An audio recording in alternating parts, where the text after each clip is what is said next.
आज मैं आपसे शेयर करने वाली हूँ कि जो अपने लाइफ के एक्सपीरियंस मतलब 46 साल की हो चुकी हूँ और जो 46 साल की एज में आज तक मैंने जो फेस किया है, जो मध्यम एज की मतलब बाद में जो मैंने फेस किया है, वो चीज़ें मैं कुछ आपसे शेयर करना चाहूँगी। क्योंकि कहते हैं ना, पढ़े लिखे चाहे कितना भी हो, जो एक्सपीरियंस होता है ना लाइफ का, वो बहुत अहम होता है हमारी लाइफ में। क्योंकि ज़िंदगी हमको वो चीज़ें सिखा देती है, वो चीज़ें हम फेस कर लेते हैं कि कहीं ना कहीं सभी की लाइफ में ऐसे कुछ और कुछ ऐसे मेरे से मिलते जुलते सिचुएशन आपकी भी लाइफ में आई होगी, फेस की होगी, या लाइफ में सबके सामने ऐसी सिचुएशन आती है। सब मतलब को हर एक इंसान को ये सब चीज़ें फेस करनी होती है। तो मैंने जो गलतियाँ की वो आप ना करें, इसलिए मैं आज आपसे कुछ बातें शेयर करना चाहूँगी। तो चलिए बताती हूँ मैं। सबसे पहला तो जैसे कि हम लाइफ में कि किसी पे भी आँख बंद करके कभी भरोसा नहीं करना चाहिए। यहाँ तक कि मेरी लाइफ में जो हुआ है ना, हर इंसान ने मेरा फ़ायदा ही उठाया है। हर इंसान ने मेरी बातों का गलत मतलब लिया है और हर इंसान ने मेरा फ़ायदा ही उठाया है। जिस इंसान को भी मैंने अपना समझा ना, जिस इंसान को भी मैंने अपना समझा, उसने मुझे हमेशा तोड़ा है, मरोड़ा है और सिर्फ मेरा फ़ायदा उठाया है। मतलब यहाँ तक कि मैंने फेस किया है लाइफ में कि अपने घर फैमिली में भी हमारा सिर्फ फ़ायदा ही उठाया जाता है। औरत की रियल जो ज़िंदगी होती है ना शादी के बाद, तो वहाँ भी एक पति को सिर्फ पत्नी के शरीर से मतलब होता है। घर वालों को घर के काम से मतलब होता है, उनका काम होना चाहिए। अगर आप काम कर रहे हो, जब तक आप अच्छे हो, अगर आप मना कर दोगे ना उन लोगों के काम के लिए, या बीमार भी हो जाओगे आप, तो उन लोगों के मुँह सूज जाते हैं घर वालों के। बीमार है, नहीं तबीयत ठीक हुई तो मतलब ताने सुनने को मिलने लग जाते हैं। या उन लोगों से होता ही नहीं है, ससुराल वालों से पीयर भेज देंगे। और पीयर काम करती है ना औरत, जब तक तो ससुराल में रह सकती है, बीमार हो जाती है तो पीयर भेज दिया जाता है अगर आसपास में है कि पीयर छोड़ के आ जा, ठीक हो जाए जब लेके आ जाना। मतलब ये चीज़ें लाइफ में होती है। शरीर सही रहता ना, औरत का काम करने लायक रहती ना, तब तक वो घर वालों के काम की होती है। उन लोगों से सेवा नहीं होती है। वो लोग करवा तो लेते हैं सेवा, पर कर नहीं सकते हैं। ससुराल में जहाँ तक देखा गया ना, ससुराल का जो माहौल होता है ये होता है। नहीं होगी, आपको दवाएं दिलाने के नाम से भी उनका खर्चा बढ़ जाएगा। मतलब औरत पे खर्च करने के लिए सब कुछ बढ़ जाता है। तो वहाँ पे और पति भी आपका सिर्फ, उसको भी आपके शरीर से मतलब होगा। आप उसको भी मना कर दोगे ना हर रोज़, वो जो चाहे ना वो करने दो आप, तो वो खुश है। और जब आप मना कर दोगे तो उनके मुंह सूज जाएंगे, पति के भी। मतलब घर परिवार, जो हम जिसको घर परिवार कहते हैं, वो घर परिवार सिर्फ उन लोगों के लिए होता है। पत्नी के लिए कोई घर परिवार नहीं होता, किसी की बेटी के लिए। क्योंकि वो दूसरे घर से आई है ना, तो वो हमेशा उसमें पराई ही समझते हैं। वो लोग कभी अपना नहीं समझते हैं। काम की जगह वो अपनी है, लोगों को दिखाने के लिए अपनी है। घर में जो उसके साथ जो होता है ना, वो चीज़ें कहीं हद तक सभी के साथ होती है कि पति को भी आप मना कर दोगे ना, वो जो चाहे उसको करने दो आप, तो वो खुश है। तो हम मना कर देते हैं ना, तो उन लोगों के मुंह सूज जाते हैं।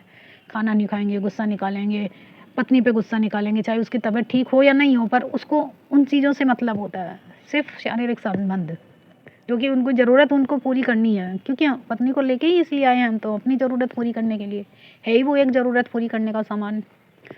जिस पे भी मैंने भरोसा किया ना, जिस पे भी, वो इंसान हमेशा मेरा फ़ायदा ही उठाया। तो आँख बंद करके आप किसी पे भरोसा नहीं करें, चाहे घर में हो, परिवार में हो, चाहे आपसे जो इंसान जितना मीठा बोलता ना, उतना ही आपके लिए पीठ पीछे खंजर घोंपने का काम करता है। जो इंसान आपसे जितना अच्छा बोल रहा है, जो आपकी तारीफ़ें कर रहा है बार बार में, तो वो इंसान उतना ही आपके लिए खतरनाक साबित हो सकता है। ये चीज़ें ध्यान रखिए आप। क्योंकि अच्छा हूँ आपके सामने, बार बार में इंसान आपके सामने अच्छा साबित कर रहा है, खुद को महान दिखा रहा है कि मैं ऐसा हूँ वैसा हूँ, और आपकी तारीफ़ें कर रहा, तो समझ लो कि वो इंसान सही नहीं है, उसके इरादे ठीक नहीं है। तो लाइफ में कुछ चीज़ें ऐसी होती ना, ना तो किसी पे आँख बंद करके भरोसा, और छोटी छोटी बातों के लिए टॉर्चर किया जाता है। और जैसे ससुराल में अगर बड़ी फैमिली है, ससुराल में कि बड़ी बहू है, छोटी आ गई है, तो बड़ी काम नहीं करेगी, छोटी ही करेगी पूरा काम। बड़ी बैठी रहेगी, सास की जैसे हुक्म चलाएगी, अगर बड़ी फैमिली है या छोटी। और हाँ, सबसे बड़ा कारण होता है ना, जैसे विद फैमिली में है, तो जो सास वगैरह होती है ना, सबसे जो बड़े होते हैं ना घर के, वही घर में लड़ाई कराने का कारण भी मुख्य वही होते हैं। क्योंकि वो एक को तो ज़्यादा पसंद करेंगे, एक बहू उनके लिए अच्छी है, दूसरी बिल्कुल बेकार है, और तीसरी मतलब ध्यान नहीं देंगे, वो एक पे ध्यान नहीं देंगे, एक को अच्छी कहेंगे, एक खराब है। मतलब इस तरह के वो भेदभाव वो खुद पैदा कर देते हैं। काम कर रही है वो अच्छी है, जो नहीं कर रही है तो उसको कुछ नहीं कहेंगे। इस तरह के मतलब वो लोग सिचुएशन है बड़े ही हमारे होते हैं, जो एक से तो एक बेटे से को ज़्यादा प्यार करेंगे, एक बहू बेटा अच्छा लगेगा, एक बहू बेटा अच्छा नहीं लगेगा। अगर बेटा कमा रहा है, अच्छा कमा रहा है तो वो अच्छा लगेगा। अगर जैसे किसी फैमिली में 3 बेटे बहू है, तो बड़े वाली बहू बेटे को वो कुछ नहीं बोलेगी क्योंकि बेटा कमा रहा है, उसका पति कमा रहा है। बीच वाला है वो मध्य में नहीं कमा रहा है, तो उसकी बहू से सारा काम कराया जाएगा। तीसरा है अगर शादी हो गई और तो छोटी है, वो लाडली है, वो चाहे कमा रहा है या नहीं कमा रहा है, वो काम करे तो ठीक है, नहीं करे तो भी ठीक है। तो ये भेदभाव कौन पैदा करता है? ये भेदभाव करते हैं हमारे खुद फैमिली वाले, खुद पैदा जो बड़े होते हैं घर के, सास ससुर होते हैं, जो घर के मुखिया होते हैं। उनको सबको बराबर रखना चाहिए, क्योंकि बेटे तो आपके लिए सब बराबर है ना, तो बहू में भी बराबर होनी चाहिए, पर नहीं होता ऐसा। तो ये भेदभाव, लड़ाई झगड़ा, वो सब कुछ इन चीज़ों की वजह से होता है। अगर वो सबको बराबर रखे, किसी को खाने को ज़्यादा मिलेगा, किसी को कम मिलेगा, तो एक मन में मतलब जहर वो लोग खुद घोल देते हैं, बूझ कर जहर घोल देते हैं। एक को अच्छा साबित करेंगे, एक को गलत साबित करेंगे, एक का वो सपोर्ट करेंगे दिल खोल के, पैसा चाहिए, एक को अच्छा रखेंगे, एक पे सारा खर्च करेंगे, जो भी चाहिए ला के देंगे, और दूसरे पे ध्यान नहीं देंगे।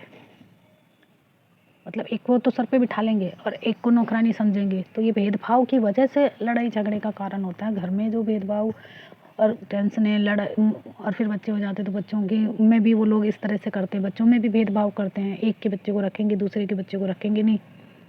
तो ये सब ये बड़े ही होते हैं इन चीज़ों, इनका कारण। मैंने कुछ बातें ऐसे ही मैंने शेयर की है जो मैंने फेस किया है लाइफ में, पर मैं स्टोरी पूरी डालूंगी अपने लाइफ की, तो आप आगे सुनने के लिए चैनल को सब्सक्राइब करें और अच्छा लगे तो शेयर करें।